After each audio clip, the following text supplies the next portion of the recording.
Depuis quelques jours, cette niveleuse tourne à plein régime dans le quartier Dar es Salaam d'Odiéné. Les ouvriers s'activent à achever le reprofilage des voiries.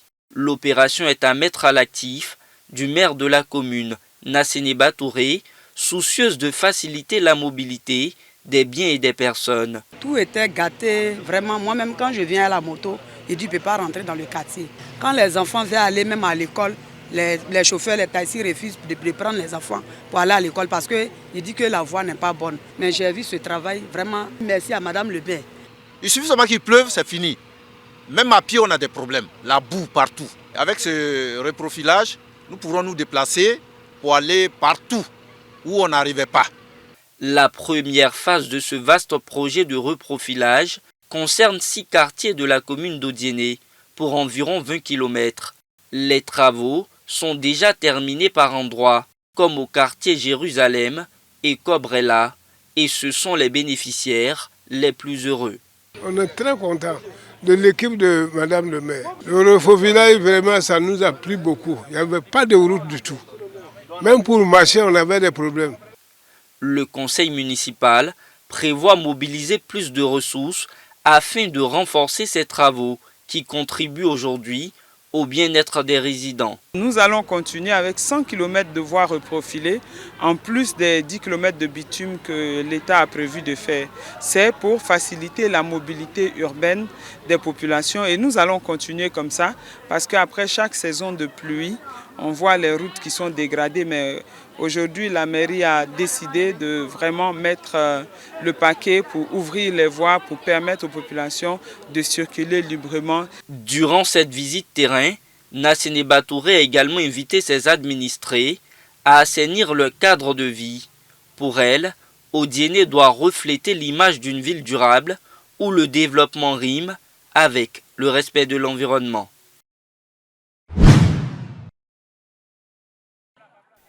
« 450 kits scolaires pour tous les niveaux du primaire sont distribués à une centaine d'élèves de Ndoufokankro, sous-préfecture de Diakoou Sud.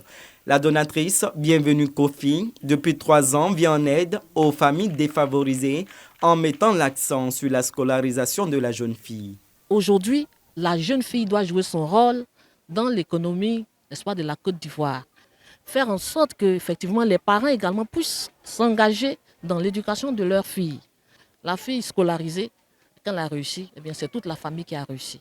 Nous lançons aussi un appel à tous nos chefs que vraiment ils doivent tout faire pour mettre leurs enfants, filles, surtout filles, à l'école, pour ne pas qu'elles soient délaissées. Et voici à l'épreuve, aujourd'hui, la dame nous a donné des kits, alors nous sommes très fiers d'elle. En remettant les kits scolaires, la généreuse donatrice a rappelé l'importance de l'éducation dans le développement des communautés rurales. Elle a appelé la chefferie du peuple Ayaou Nord et Sud à promouvoir la scolarisation des petites filles en se présentant elle-même et le sous-préfet comme des exemples des fruits de la scolarisation. C'est vraiment d'encourager la jeune fille et leur montrer aussi que je suis un modèle, qu'ils se disent que c'est une inconnue, elle ne nous connaît pas, mais elle veut qu'on réussisse. C'est pour que les enfants prennent conscience qu'il est temps qu'eux-mêmes s'impliquent dans leur réussite. Toujours dans le cadre de la promotion de l'éducation et de la scolarisation en milieu rural, la chefferie a émis le vœu de voir l'extension de la distribution des kits scolaires au campement rattaché au chef-lieu de Diakoou Sud. « 350 écoliers démunis de la commune de Saint-Fra reçoivent chacun des kits scolaires en présence de leurs parents. Cette action est un don de l'association des femmes battantes de la localité qui œuvre en faveur des personnes défavorisées. L'objectif de l'AFBS en distribuant les kits scolaires, c'est d'aider les parents à scolariser les enfants. Et c'est notre pierre à l'édifice pour l'éducation des enfants. Très heureux, les bénéficiaires expriment leur gratitude. Au nom de mes amis ici présents, je vous promets d'en faire un bon usage afin de vous garantir un résultat satisfaisant. Saluant l'initiative, les autorités locales invitent les cadres de Saint-Fra à emboîter le pas à l'association donatrice pour le rayonnement de l'école de leur localité. Ces kits scolaires-là mettent en exergue le grand cœur, l'esprit d'amour, de partage, de solidarité.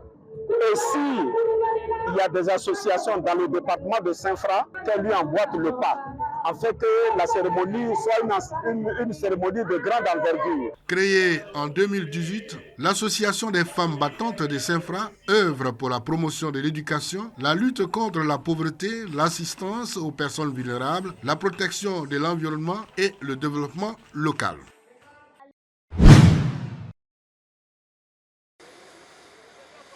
Décharge de la ville de Bouaké. Le directeur régional du commerce et de l'industrie de Gbeke et ses collaborateurs y sont pour la destruction de 25 tonnes de produits périmés impropres à la consommation. Opération menée en présence du délégué régional de l'ANAGED, Agence nationale de gestion des déchets, des responsables de la police, d'associations de commerçants et de consommateurs. Ces produits d'une valeur marchande d'environ 20 millions de francs CFA avaient été saisis sur les marchés et commerces entre le mois de juin et septembre 2024. Fadiga Mamadou appelle à la prise des responsabilités de tous. J'appelle également à la conscience individuelle ou collective. Il faudrait que chacun soit à un moment donné son propre contrôle. Les responsables des commerçants et consommateurs s'engagent à s'approprier la lutte contre ce phénomène. Nous devrons travailler main dans la main afin que les populations de Bouaké et plus particulièrement en Côte d'Ivoire, les gens puissent se nourrir de façon saine. Veillez vraiment à la date d'expiration des produits parce que la santé, c'est dans les assiettes. L'opération s'inscrit dans le cadre de la lutte contre la vente des produits périmés et prohibés, initiée par le ministère du Commerce et de l'Industrie afin d'assainir les marchés locaux et de garantir l'accès à des produits sains. Le directeur régional du commerce exhorte les populations à rester vigilantes et à signaler les contrevenants au numéro vert du ministère du Commerce qui est le 1343.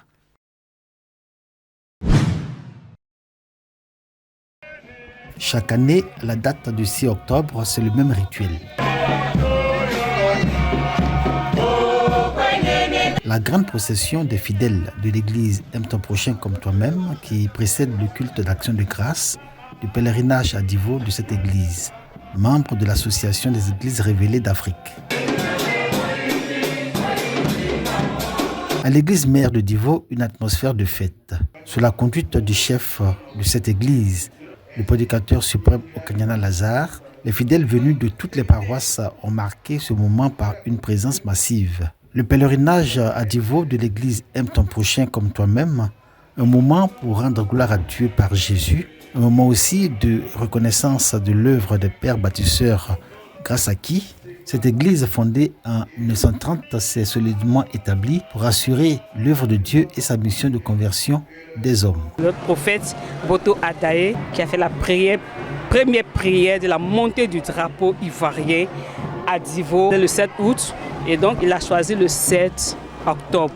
Et depuis lors, cette date est célébrée au niveau de l'église nationale pour dire merci à Dieu, tous les bienfaits que nous avons reçus venant de cette église. Nous faisons tout pour observer les commandements que Dieu nous a donnés, à savoir les 10 commandements donnés à Moïse et les 2 résumés par Jésus qui dit qu'il faut aimer son prochain, qu'il faut aimer Dieu pour pouvoir faire son œuvre. Et c'est ce que nous demandons que les populations retiennent de cette église. Pour les fidèles de l'église Aime ton prochain comme toi-même, le pèlerinage est surtout un moment de souvenir. Le souvenir du prophète Boto Adaye David qui porta cette église sur les fonds baptismaux. Devant les personnalités spécialement invitées à cette fête où se mêlent reconnaissance à Dieu et souvenir, en l'occurrence la délégation de la Direction générale des cultes, conduite par la directrice de la promotion et des libertés religieuses Kwadio Charlotte, l'histoire de la naissance de l'église Aime ton prochain a été révisitée et avec fierté, le suprême Okanyana Lazare a assuré ses invités de marque que son église avec son clergé continuera de mener à bien son sacerdoce et reste engagé pour la paix et la cohésion sociale au nom de Dieu. Amour. Le prophète Boto Adaye David, après l'indépendance, il a eu à demander à Dieu pour une fête de paix. Cette de paix s'est traduite aujourd'hui en pèlerinage. En guide de reconnaissance, l'église Aime ton prochain comme toi-même, prie pour la paix, pour la cohésion sociale en Côte d'Ivoire. Et prie pour la paix dans le monde. Quand nous prions Dieu, il faudrait qu'on accepte de suivre ses préceptes, c'est-à-dire les commandements. qui nous amène à bien marcher, à poser des bons actes et à s'aimer les uns les autres. Tout ce qu'on leur demande, c'est de prier pour la Côte d'Ivoire, pour les gouvernants et pour qu'il y ait la cohésion sociale et la paix en Côte d'Ivoire. L'Église Aime ton prochain comme toi-même est dans une dynamique de développement et d'expansion. Les membres de son clergé viennent de monter en grade. Soutenus par les fidèles et leurs familles, leur mission commence déjà avec l'onction de leur prédicateur suprême, le Kanyana Lazare.